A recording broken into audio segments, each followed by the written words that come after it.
move on. Yes, Julie. Wait, so what's the difference between a mental disability and a learning disability? Well, Learning disability is when you have trouble processing, and mental disability is when your actual brain doesn't function like it's supposed to. Okay, good. And actually, sometimes they can be lumped together, but for the most part, there's things like what we hear of as mental retardation, somebody who's born who has brain damage, or their brain isn't functioning because of some type of brain injury, that type of thing. But learning disability is more like where you talk about dyslexia, or you talk about, like he was saying, processing issues. Even ADHD is considered kind of a learning disability, where you have, you're hyperactive and it's hard for you to focus. Yes? All my three sisters have dyslexia and you can't tell that. Really? Really? But you don't? I'm the only one. You're the only one. Interesting. My mom and my dad both have it too. Oh, interesting. Wow, that's so wild. Okay, so we're going to refer back to this in a second. What I would like you to do, though, is with either your partner group or a shoulder partner, on your paper, I would like you guys to share 3 things from this bottom part. 3 things from these on the bottom about you that the person next to you might not know. Okay? 3 things that from these on the bottom that you want to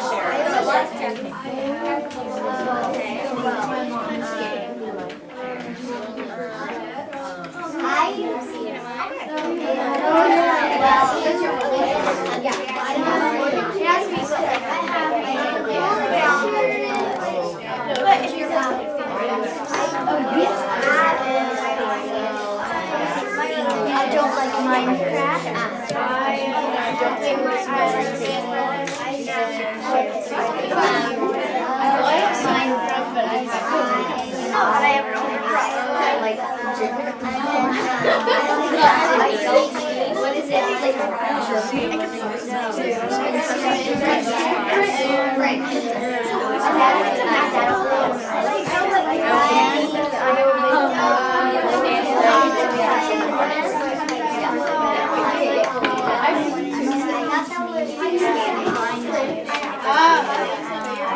Sometimes they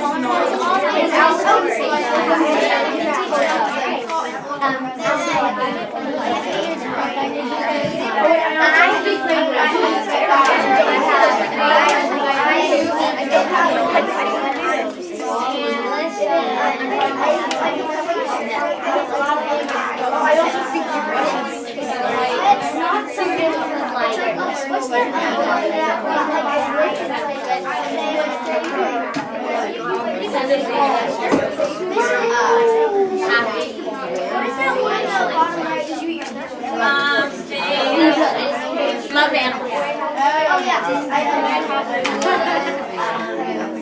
Did y'all learn anything? I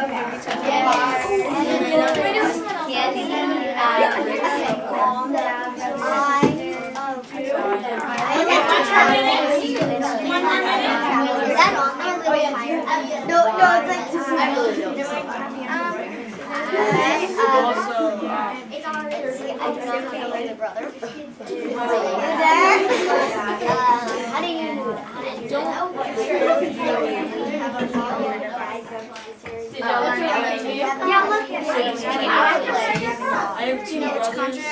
Okay, did y'all learn anything new about each other? Oh gosh, yeah, just some super good for me too. Okay, hands up. Hands up. All right, so would anybody like to share? Let's grab and close that, please. Thank you. Would anybody like to share something that they learned about a neighbor, as long as it's okay with their neighbor to share? Okay, so Lena and then Bridget. Can I share it? Okay, so Tiffany, she says that whenever she's talking to someone, she doesn't really like looking at them in the eyes. Like, she doesn't really like taking eye contact with people. Oh, interesting. So do you think somebody might assume that she's shy? Well, maybe. Make that assumption that And she's then- shy? Okay. Also, Tiffany likes traveling. And Brooke doesn't have an older brother. Uh-huh. Okay, cool. And Bridget? Okay, So Julian, he speaks 6 languages. Wow. He speaks English, he speaks Spanish, he speaks Italian, he speaks Pig Latin, he speaks, wait, what's the other one? I speak pig French, he speaks and gibberish. and gibberish. Gibberish. What about the Swedish chef? You Oh speak yeah, Swedish? and yeah, that's 7. You speak Swedish? And then Okay. he's the first one ever in his ancestors and family to be born in Austin. Oh, In fabulous. the US. In the U.S. Wow. So you're first generation. Yeah. Yeah. Okay. So Eric. So Nick, he has a sister that he's never met, Oh wow. and she's 24, and he has a brother that is a cook, and he has a brother that's in the Air Force. Okay, cool. His brother's name is Eric. His brother's name is Eric. Cool. Okay, Katie. Last one. Kyria is Irish. Kyria is Irish. Oh, very cool. A little bit, but I wouldn't want to make that assumption. You got the red hair, definitely. You're a little bit Irish? Okay. So let's talk about this. Now, I'm waiting. Okay, so the reason we're talking about all of this and how this ties into our lesson is that we're going to do just a small unit on appreciating other cultures. We did this a little bit before when we talked about Number the Stars, and we learned about Hanukkah and the Holocaust and the Jewish traditions, and we learned about the Dutch traditions, the Danish traditions. We also talked about this when we did our cultural festival, remember? And everybody got to share a little bit about their traditions at their home. But right now, I think that to go on and talk about appreciating other cultures, we need to learn kind of what these 3 words mean exactly, and how sometimes people use these. Okay.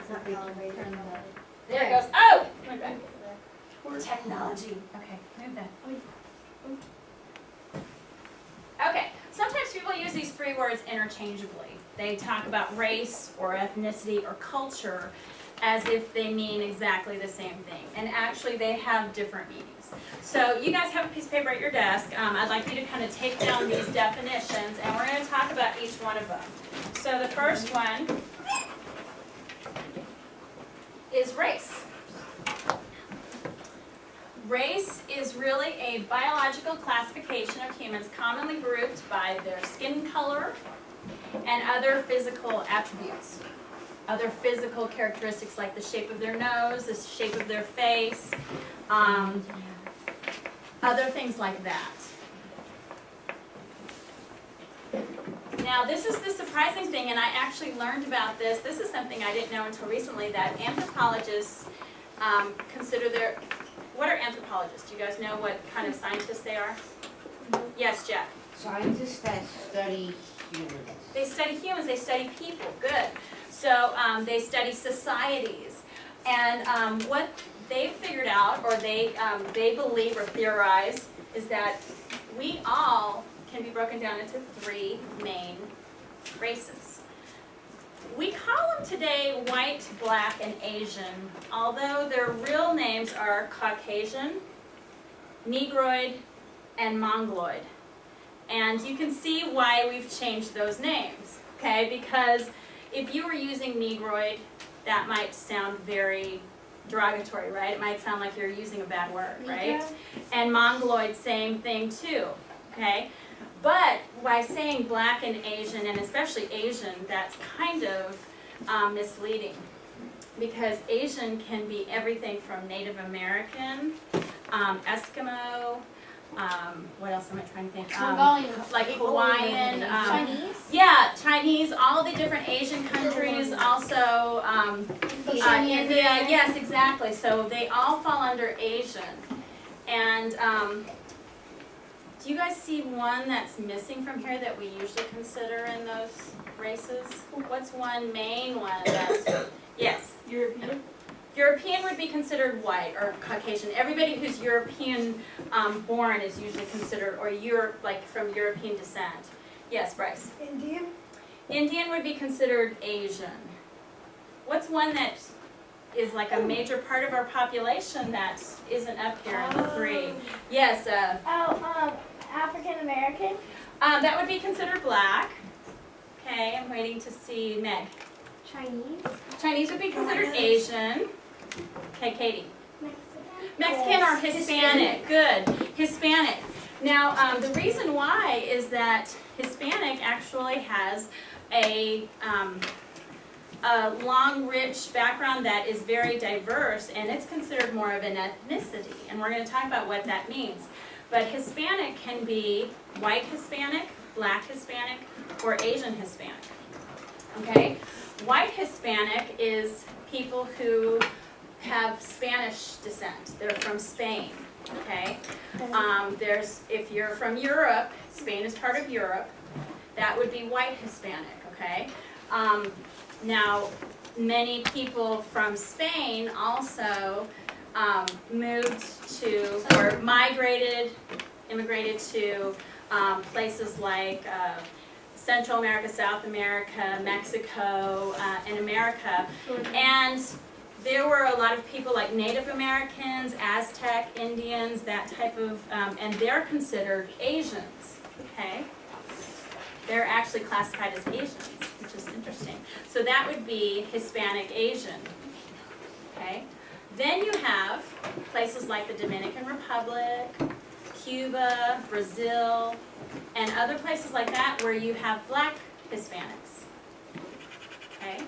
And those are people who are more African American, not African American, but of African descent, that would be black Hispanics. So you kind of see how it gets really confusing. Yes? I saw this picture, so it shows like a panda, and it said pandas are awesome because they're black, white, and Asian. Yes, exactly. I saw that. That's really cool. Pandas are awesome. Okay, and the reason that we've got these three main races is that way back when the world began, how the continents were, when you talk about Pangea and the continents drifting apart, that people evolved according to their specific environment. Okay, and that's that theory of the way people evolved and why we have these three different races. Yes? Why do we usually call them the three names on there and not the like certified names? The actual names, well, we'll talk about ethnicity. And really, categorizing people by race is kind of unusual these days. They do it for census taking and things like that, but in the past, it's been done more as a segregating, racial, you stay away from me, you are this race, I'm this race, I'm different from you, and that type of thing. But as our world has changed, race is kind of getting to be something that is a little bit more confusing and not exactly, he's black, he's white, he's Asian. Did you know that if you looked at a person's DNA, just looked at their DNA, you could not tell what race they are? Isn't that really cool? Now, some scientists have been able to tell, like, kind of where their ancestors might be because of certain alleles, or certain parts of their DNA, but you cannot tell a person's DNA by looking at their race, by looking at their DNA. Yes? What about if you synchronize their genome? Could you find it then? No, I mean, they've actually done really specific tests. They can look and say where your ancestors are, which is a little bit like that. Like if you have African ancestors in the past, they have some little alleles, but for the most part, you cannot tell a person's race by their DNA. Yes? Can you tell like a person's race by like if you just like looked at their like, okay, so say you just like took the skin off of them? Yeah, if you looked at bone structure, and that's something like, if you ever watch CSI, hopefully you guys don't watch. Do you watch CSI? I know, you guys watch shows that you're probably not supposed to. But like CSI or something like that, they can look at bone structure and say, this person is probably, according to the structure of their skull, they can make assumptions that way, that, about that. Okay, so let me go to the next one. Let's see if this works.